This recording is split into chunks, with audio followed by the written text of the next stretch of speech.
नमस्कार मित्रांनो, भारतीय स्वातंत्र्य दिनाच्या पूर्वसंध्येला आज आपण एक अत्यंत महत्वाचं सेशन या ठिकाणी करत आहे. लक्षात ठेवा, भारतीय स्वातंत्र्याला सुमारे 80 वर्ष पूर्ण झाले तरी देखील या देशामध्ये जाती व्यवस्था, या देशामधली अस्पृश्यता अजूनही या ठिकाणी टिकून आहे. हे या देशाचं दुर्दैव आहे असंच या ठिकाणी म्हणावं लागेल. मित्रांनो, जेव्हा आम्ही भारतीय स्वातंत्र्य लढ्याच्या इतिहासामध्ये जेव्हा डोकावतो तेव्हा आम्हाला असं या ठिकाणी लक्षात येतं की भारतीय स्वातंत्र्य लढ्यामध्ये या ठिकाणी दोन पैलू होते. एक पैलू होता स्वातंत्र्याचा आणि दुसरा होता तो म्हणजे समतेचा. लक्षात ठेवा, भारताला ब्रिटिश सत्तेपासून मुक्त करणं, भारताला ब्रिटिशांच्या जुलमी राजवटीतनं मुक्त करणं यासाठी जो लढा सुरू झालेला होता तो टिळक, गांधी, नेहरू आणि बोस यांच्या नेतृत्वाखाली होता. आणि या लढ्याला यश मिळालं 15 ऑगस्ट 1947 ला. 15 ऑगस्ट 1947 ला भारत ब्रिटिश सत्तेच्यापासनं, ब्रिटिशांच्या जुलमी राजवटीपासून मुक्त झाला, भारत स्वतंत्र झाला. ब्रिटिशांनी देखील असं हे जाहीर केलं की आता 15 ऑगस्ट 1947 नंतर भारतावर ब्रिटिशांचं नियंत्रण नसणार आहे, भारत हा या ठिकाणी स्वतंत्र झाला आहे, अशा ब्रिटिश राज्यकर्त्यांनी त्या काळामध्ये जाहीर केलं, घोषित केलं. लक्षात ठेवा, 15 ऑगस्ट 1947 ला जरी भारत देश स्वतंत्र झाला असला तरी या देशामध्ये समतेची लढाई लढणारे जे लोक होते त्यांची चळवळ ही अजूनही या ठिकाणी पूर्णत्वास आली नव्हती असंच आपल्याला या ठिकाणी म्हणावं लागेल. मी असं म्हणालो की भारतीय स्वातंत्र्य लढ्यामध्ये दोन पैलू होते, त्यातला दुसरा पैलू होता समतेचा लढाचा. या देशामध्ये हजारो वर्षांपासून दबलेल्या पिचलेल्या समाजाला न्याय, हक्क, अधिकार मिळावे आणि त्यांना देखील माणूस म्हणून जीवन जगण्याचा अधिकार असला पाहिजे, यासाठी समतेची लढाई सुरू होती फुले शाहू आंबेडकर यांच्या नेतृत्वाखाली. लक्षात घ्या, फुले शाहू आंबेडकरांनी या देशामध्ये सामाजिक समानतेचा आवाज उठवला. दबलेल्या पिचलेल्या लोकांना हजारो वर्ष जुलमी व्यवस्थेतून बाहेर काढण्याचा प्रयत्न त्यांनी केला. 15 ऑगस्ट 1947 ला देश स्वतंत्र झाला असला तरी देखील या लोकांना स्वातंत्र्य काय होतं हे अद्यापही माहीत नव्हतं. हे यांच्यापर्यंत ते स्वातंत्र्य पोहोचलेलं नव्हतं. मात्र जेव्हा 26 जानेवारी 1950 रोजी जेव्हा भारतीय संविधान लागू झालं आणि या देशातील शूद्र अतिशूद्रांना देखील माणूस म्हणून जीवन जगण्याचा अधिकार आहे असं भारतीय संविधानानं जेव्हा या ठिकाणी जाहीर केलं, भारतातल्या नागरिकांना मूलभूत हक्क अधिकार दिले आणि त्या मूलभूत हक्क अधिकारामध्ये कसल्याच प्रकारचा भेद ठेवला नाही.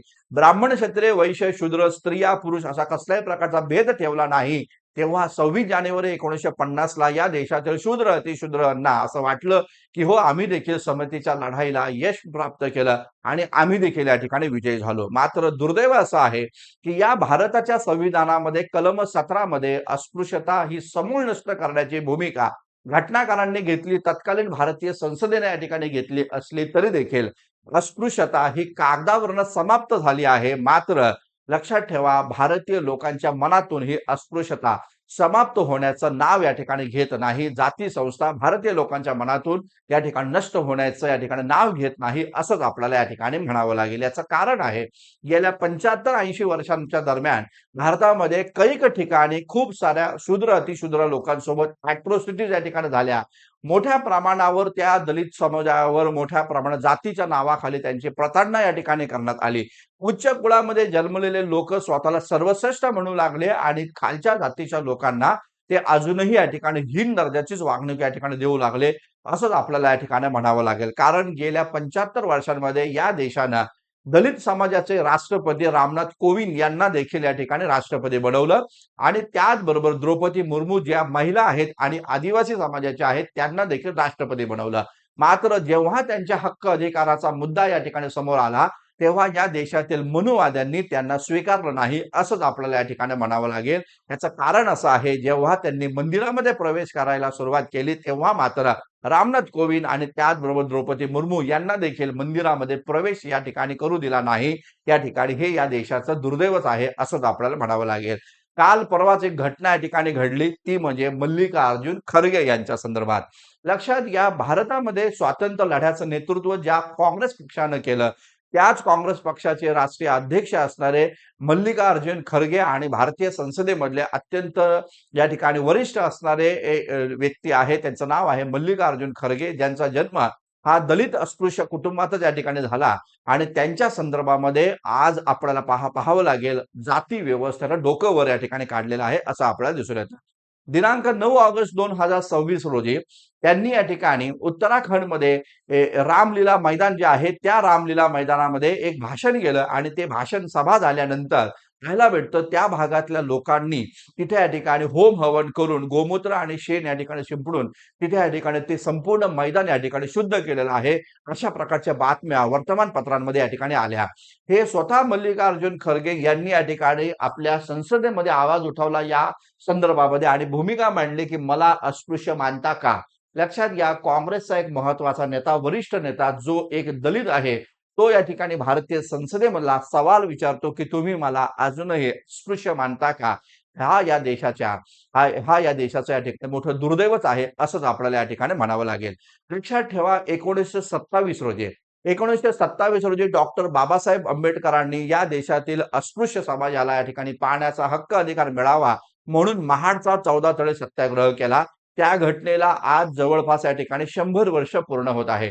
1927 ला जेव्हा बाबासाहेब आंबेडकरांनी महाडचा 14 तळे सत्याग्रह केला, त्यानंतर बाबासाहेब आंबेडकर आणि त्यांचे अनुयायी महाडचा 14 तळे सत्याग्रह यशस्वी करून जेव्हा आपल्या घरी गेले, त्यानंतर महाडच्या उच्चवर्णीय मनुवादी लोकांनी ते महाडचं 14 तळे या ठिकाणी गोमूत्र शिंपडून तिथं या ठिकाणी शेण आणि होम हवन या ठिकाणी करून त्याचं या ठिकाणी शुद्धीकरण केलं. जी मानसिकता 1927 ला या ठिकाणी उच्चवर्णीय मनुवाद्यांची होती, तीच मानसिकता आता 2026 ला देखील आहे असंच आपल्याला या घटनेवरनं या ठिकाणी पाहायला मिळतं. लक्षात ठेवा, या देशातील उच्चवर्णीय लोक, या देशातील या ठिकाणी मनुवादी लोक तेव्हाच आवाज उठवतात जेव्हा त्यांच्या मुलांच्या नोकऱ्यांचा प्रश्न येतो, मेरिटचा प्रश्न येतो आणि प्रश्न विचारला जातो की रिझर्वेशन कधीपर्यंत या ठिकाणी द्यायचं देशाला. पण स्वतंत्र होऊन 70-80 वर्ष झाले तरी देखील रिझर्वेशन या ठिकाणी चालूच ठेवायचं का? अशा प्रकारचा सवाल या ठिकाणी केला जातो.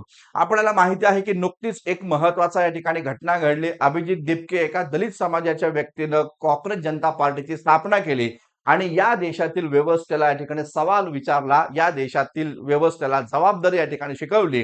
ज्याचा परिणाम असा झाला की या भारतामध्ये या ठिकाणी कधीच झालं नाही, म्हणजे भारतीय जनता पक्षाच्या कार्यकाळामध्ये कधीच झालं नाही अशा पद्धतीची एक क्रांतिकारी घटना घडली. शिक्षण मंत्र्याला राजीनामा द्यावा लागला.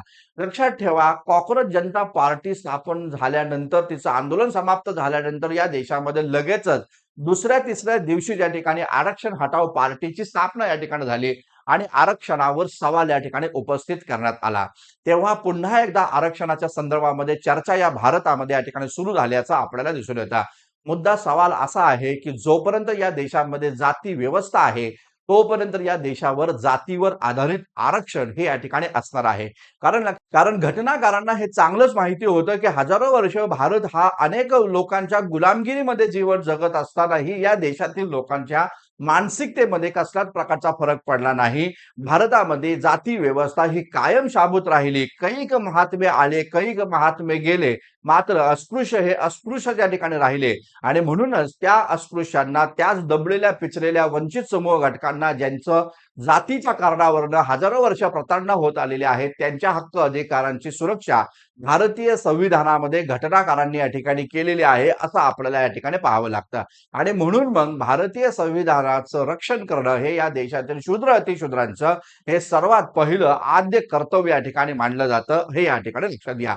लक्षात ठेवा, मी पुन्हा एकदा या ठिकाणी म्हणतो की भारतामध्ये या ठिकाणी आरक्षण ही समस्या या ठिकाणी नाही, मूळ समस्या आहे जात. जोपर्यंत जाती व्यवस्था समाप्त होत नाही तोपर्यंत रिझर्वेशन या ठिकाणी असणार आहे, तोपर्यंत या ठिकाणी सामाजिक समानतेचा लढा हा या ठिकाणी सुरूच असणार आहे. लक्षात ठेवा मित्रांनो, समताधिष्ठित समाज व्यवस्था निर्माण करणं हे आपल्या सर्वांचं या ठिकाणी कर्तव्य असणार आहे. भारताला स्वातंत्र्य जरूर मिळालं 1947 ला, मात्र समानता या ठिकाणी भारताला अद्यापही मिळाले नाही. सामाजिक समानतेचा संघर्ष जो फुले शाहू आंबेडकरांनी सुरू केलेला होता तो अद्यापही या ठिकाणी चालूच आहे, हे या ठिकाणी दुर्दैवाने या ठिकाणी म्हणावं लागेल. आणि म्हणून मग भारतीय स्वातंत्र्य दिनाच्या या पूर्वसंध्येला केवळ एकच या ठिकाणी भूमिका आपण सर्वांनी या ठिकाणी स्वीकारली पाहिजे, ती म्हणजे या ठिकाणी मी माणूस म्हणून जीवन जगतोय तर मला देखील दुसऱ्या माणसाचा सन्मान करायचा आहे. कोण उच्च कुळामध्ये जन्माला आलो, कोण कनिष्ठ कुळामध्ये जन्माला आलो, त्यामुळं मी त्या व्यक्तीची जातीच्या कारणावरनं प्रताडणा करणार नाही. मी या ठिकाणी त्याला समतेच्या आधारावर या ठिकाणी समता, स्वातंत्र्य, बंधुत्व आणि न्याय त्याच्यापर्यंत पोहोचवण्याचा प्रयत्न या ठिकाणी जरूर या ठिकाणी करेल. फुले शाहू आंबेडकरांना अभिप्रेत असणारी समतामूलक समाज व्यवस्था, समताधिष्ठित समाज निर्माण करण्यासाठी मी इथून पुढचं सारं आपलं आयुष्य या ठिकाणी खर्ची करेल, अशा प्रकारची प्रतिज्ञा या ठिकाणी आपण सर्वांनी या ठिकाणी घेणं ही आता काळाची गरज या ठिकाणी आहे. आणि त्याचमुळे मित्रांनो लक्षात घ्या, की भारतामध्ये समताधिष्ठित समाज व्यवस्था स्थापन करणं हे आपलं मूलभूत कर्तव्य या ठिकाणी आहे. हे पण आपण या ठिकाणी विसरता कामा नये. तर मित्रांनो, आजच्या या भारतीय स्वातंत्र्य दिनाच्या या पूर्व संध्येला या ठिकाणी हाच एकमेव संदेश या ठिकाणी देऊन तुम्हा सर्वांना या ठिकाणी पुन्हा एकदा भारतीय स्वातंत्र्य दिनाच्या खूप खूप शुभेच्छा. भारतीय स्वातंत्र्य दिन हे कायम या ठिकाणी चिराव हो, या संदेश या ठिकाणी देऊन मी इथं थांबतो. धन्यवाद. Thank you very much.